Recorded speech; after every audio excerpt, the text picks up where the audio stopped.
জয় Hind. Cover news 24-এ আপনাদের সকলকে স্বাগত জানাই। আপনারা সকলেই জানেন আমাদের ভারতবর্ষে এখন লোকসভা ভোট চলছে, তাই উত্তেজনামূলক অবস্থানে রয়েছে এই ভারতবর্ষ। আর এই ভারতবর্ষে মেন রুলিং পার্টি অর্থাৎ এনডিএ সরকার রয়েছে। গত 10 বছর ধরে অর্থাৎ 2014 থেকে বিজেপি সরকার আমাদের দেশকে শাসন করে আসছে। আর এই বিজেপি সরকার এবারও কি আবার হতে চলেছে তৃতীয়বারের জন্য সরকার? তাই তারা এই 10 বছরের কাজের উপলব্ধিকে কেন্দ্র করে তারা প্রচার মাধ্যমে প্রচার চালাচ্ছে যে তারা 370কে হটিয়ে বড় একটা দেশের অবদান রেখেছে, তেমনি 3 তালাকের মতন কুপ্রথা বিলকে তারা সরিয়ে দিয়েছে এবং সবচেয়ে যে বড় অবদান যেটা হচ্ছে রাম মন্দিরের অবস্থান ঘটিয়েছে বা রাম মন্দিরটা প্রতিষ্ঠিত করেছে। তাই আপনাদের সামনে এইসব উপলব্ধিকে কেন্দ্র করে পুরো ভারতবর্ষের মানুষকে তৃতীয়বারের জন্য নরেন্দ্র মোদী বা শ্রী নরেন্দ্র মোদী তিনি এইবার 400 পারের স্লোগান নারা লাগিয়েছে। অপরপক্ষে ইন্ডিয়া অ্যালায়েন্স অর্থাৎ বিপরীতমুখী দল, যারা শুধুমাত্র মন্দির দিয়েই আমাদের দেশ চলবে না, গণতান্ত্রিক দেশের ইয়াংস্টারদের জন্য জবের প্রয়োজন 2014 সালে যে অঙ্গীকার করেছিল ভারতীয় জনতা পার্টি অর্থাৎ এনডিএ সরকার 2 কোটি বেশি জব দেবে, সে এখনও পর্যন্ত সেটা পূরণ হয়নি এবং কালো টাকা দেশে ফিরিয়ে আনবে, এখনও পর্যন্ত সেটা পূরণ হয়নি এবং প্রত্যেকটা অ্যাকাউন্টে 15 লক্ষ টাকা করে দেওয়া হবে, এখনও পর্যন্ত পূরণ হয়নি। দেশে আনএমপ্লয়মেন্ট ইয়াংস্টারদের ভিড় বেড়ে গেছে। তাই এই দূরীকরণ থেকে বা এই সমস্যা থেকে দূর করতে রাহুল গান্ধী অর্থাৎ ইন্ডিয়া অ্যালায়েন্সের 25টা দল মিলে 25টা দল মিলে ইন্ডিয়া অ্যালায়েন্স গঠিত হয়েছে। আর ইন্ডিয়া অ্যালায়েন্স তারা চায় এই দেশের পরিবর্তন করতে। তাই এবারও কি পারবে সেই বিজেপি সরকার তাদের তৃতীয়বারের জন্য এই উত্তাল পাতাল অবস্থানের মধ্যে দিয়ে নিজেকে তৃতীয়বারের জন্য আবার সরকার গঠন করতে?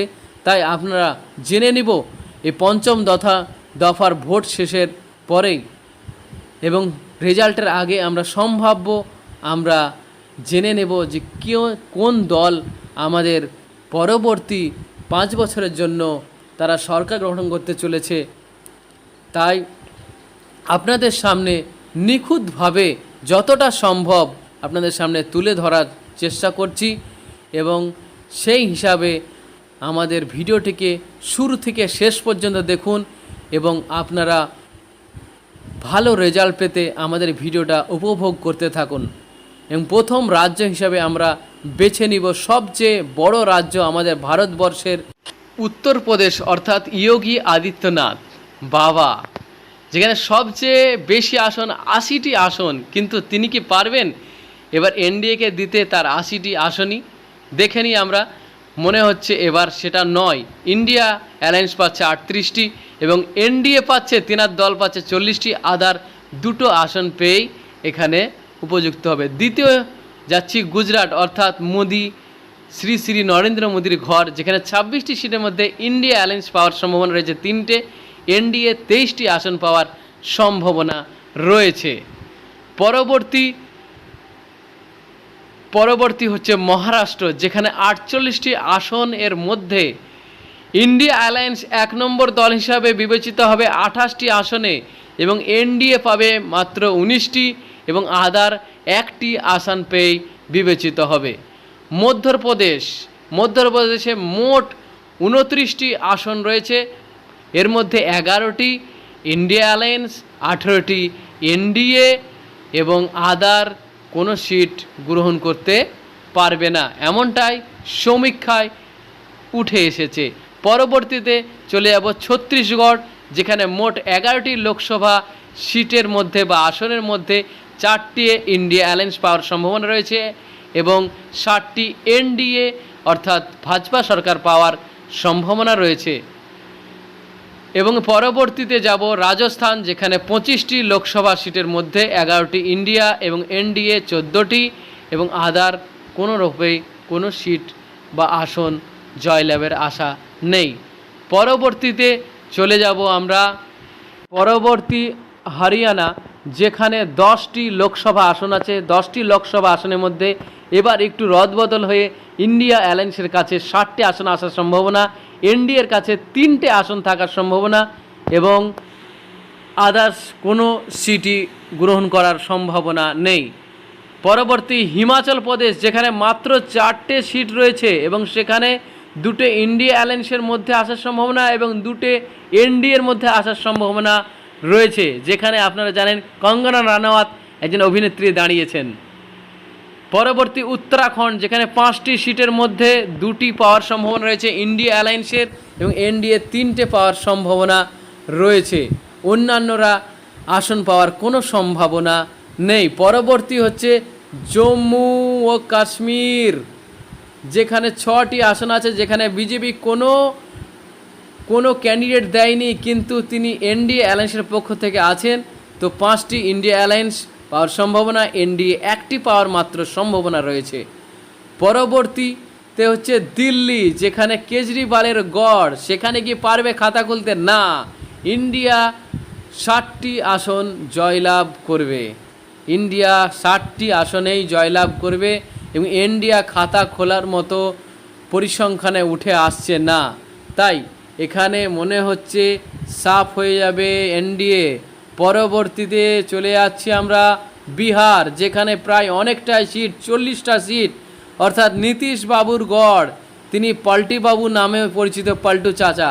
তাই 25টা ইন্ডিয়া অ্যালায়েন্সের পক্ষে এবং এনডিএর পক্ষে 14টা এবং অন্যান্য 1টি সিট পাওয়ার সম্ভাবনা রয়েছে। পরবর্তী হচ্ছে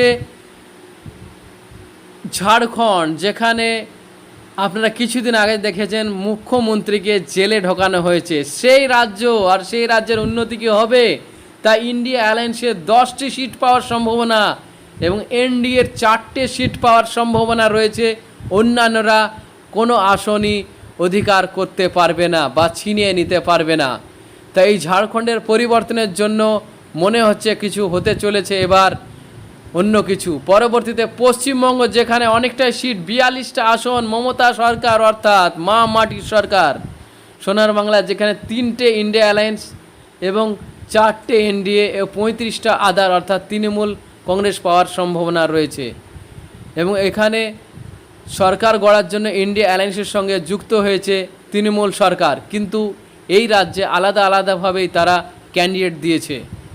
পরবর্তী হচ্ছে আসাম, অর্থাৎ হিমন্ত বিশ্ব শর্মা, যেখানে 14টি আসনের মধ্যে ইন্ডিয়া অ্যালায়েন্সের 60টি পাওয়ার সম্ভাবনা রয়েছে এবং এনডিএ 5টি পাওয়ার সম্ভাবনা রয়েছে ও অন্যান্য বর্গের 2টো আসন পাওয়ার সম্ভাবনা রয়েছে।